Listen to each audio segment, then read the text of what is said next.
పూరా లోకల్.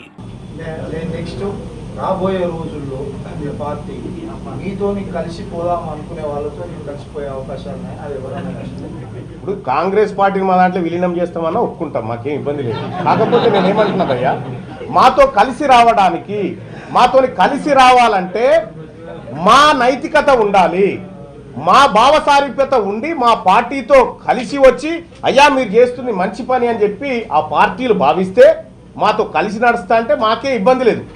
మా అంతిమ లక్ష్యం ఏ వర్గాలకైతే అధికారం దూరమైందో ఆ వర్గాలకు సముచితమైనటువంటి న్యాయం చేస్తూ అందరినీ సమాన స్థాయికి తీసుకురావాలి.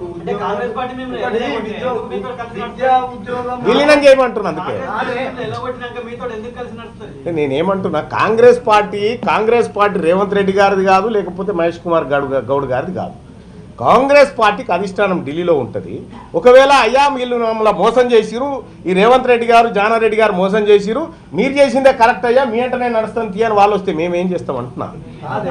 లోకల్ బాడీలో నైతికత లేదు కాంగ్రెస్ పార్టీకి అని మీరు చెప్తున్నారు. 100% విద్యా ఉద్యోగాలలో మళ్ళీ వాళ్ళు కలిసి చెప్తే మేము తీసుకుంటాం అని ఎక్కడ అంటే నేను నైతికత లేదని మీరే. ఇప్పుడు కాంగ్రెస్ పార్టీ, నేను చెప్పిన మాట, కాంగ్రెస్ పార్టీని మా దాంట్లో విలీనం చేయమని చెప్తా ఉన్నాం. ఎందుకంటే చేసిన పాప పరిహారం అన్న అవుతుంది, మీకు పాప పరిహారం అన్న అవుతుంది కాంగ్రెస్ పార్టీకి. ఎందుకంటే ఇచ్చిన హామీలు నిలబెట్టకుండా తప్పు చేసినవయ్యా, ఆ తప్పుకు పరిహారంగా మీ బీసీలు వెంటనే నడిచి వస్తామని వస్తే అప్పుడు ఆలోచిస్తాం. మేము ఇస్తాం కదా, ఇచ్చేటోళ్ళం ఏం కదా.